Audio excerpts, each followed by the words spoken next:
Hi everyone, अगर आप एक डॉग लवर हैं तो ये वीडियो सिर्फ आपके लिए। रिसेंटली सुप्रीम कोर्ट का एक डिसीजन आया कि with in 8 weeks Delhi NCR के अंदर जितने भी स्ट्रे डॉग्स हैं उनको उठाकर शेल्टर होम्स में डाल दिया जाए। रीजन ये बताया जा रहा है कि इन कुत्तों के काटने की वजह से रेबीज जैसी बीमारियां होती हैं जिसकी वजह से बहुत लोगों की जान जाती है। बट सोचने वाली बात यह है कि क्या इसका यही एक सोल्यूशन है। ऑन दी अदर हैंड अगर हम देखें तो एयर पोल्यूशन की वजह से, रोड एक्सीडेंट्स की वजह से काफ़ी जाने जाती हैं, लाखों लोगों की मौत होती है हर साल। तो जब एयर पोल्यूशन की वजह से बहुत लोगों की जाने जाती हैं तो क्या सरकार सबको गाड़ियाँ चलाने से मना कर देती है? ऑफ कोर्स नहीं। उसके ऑल्टरनेट सोल्यूशन निकाले जाते हैं, जैसे सीएनजी, ईवी जैसे ऑप्शंस आते हैं। तो इसका सोल्यूशन सिर्फ यही क्यों? इसकी वजह से दो पक्ष हैं। एक पक्ष वो है जो इसका सपोर्ट कर रहा है, जो कह रहा है कि उसको बहुत टाइम से ये डिसीजन का वेट था कि इन सारे कुत्तों को उठाकर शेल्टर होम्स में डाल दिया जाए।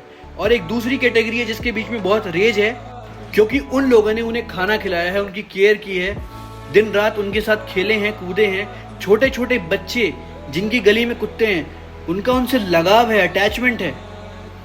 एक इंसान जो पूरे दिन काम करके आता है और जैसे ही वो अपनी गली में पहुंचता है, वो दो मिलाते हुए कुत्ते जो उनके पास पहुंच जाते हैं, जो अफेक्शन दिखाते हैं, जिसकी वजह से आधा स्ट्रेस खत्म हो जाता है, उनसे उन्हें अटैचमेंट हो जाती है। और आप उन्हें रातों रात उठाकर शेल्टर होम्स में डालने की बात करोगे तो क्या उन्हें गुस्सा नहीं आएगा? क्या आपने ये डिसीजन देने से पहले हमें ये फील कराया कि क्या आपके पास वो कैपेसिटी, वो इंफ्रास्ट्रक्चर, वो सारी चीज़ें अवेलेबल हैं कि आप इतने सारे कुत्तों का इलाज, इतने सारे कुत्तों की केयर, इतने सारे कुत्तों को अच्छी जगह पे अच्छी ट्रीटमेंट दे पाओगे? इन्हीं चीज़ों की वजह से जब पब्लिक को भरोसा ही नहीं है तो पब्लिक क्यों सपोर्ट करेगी इस डिसीजन को? और मैं मानता हूं कि इस बीमारी से किसी एक इंसान की भी जान नहीं जानी चाहिए, बट कुछ कुत्तों की वजह से सारे कुत्ते क्यों सफ़र करेंगे? इसीलिए बहुत सारे ऐसे एनजीओ हैं जिन्होंने इसके ऑल्टरनेट सोल्यूशन दिए हैं, जैसे कि हम रैपिड वैक्सीनेशन पे काम कर सकते हैं। जितने ज़्यादा से ज़्यादा कुत्तों को हम वैक्सीनेट कर पाएँ, इससे हमारे रेबीज़ के खतरे को और ज़्यादा हम कम कर पाएंगे।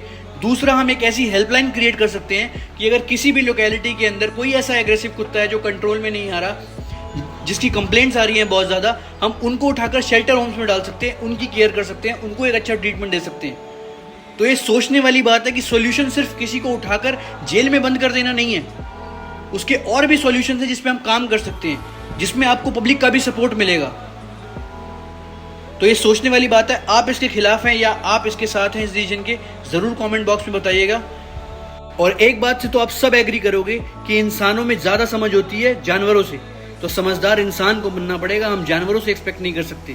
तो अगर आपके पास कोई भी सोशल मीडिया हैंडल है तो एक वीडियो इन बेजुबान जानवरों के हित में ज़रूर बनाकर डालें, ताकि वो एक कंसर्न्ड अथॉरिटीज़ तक पहुँचे और वो अपना ये डिसीजन चेंज करें और ये हमारे बेजुबान जानवर किसी कैद में ना रहें और हमारे साथ फ्रीली इस देश के अंदर रह पाएँ, हम उनकी केयर कर पाएँ, उनसे प्यार कर पाएँ, उनके साथ रह पाएँ। और दूसरी बात बहुत इंपॉर्टेंट याद रखना, पशुपतिनाथ सब देख रहे हैं। उस संसार का कभी भला नहीं हुआ जहां पर जानवरों को परेशान किया गया है।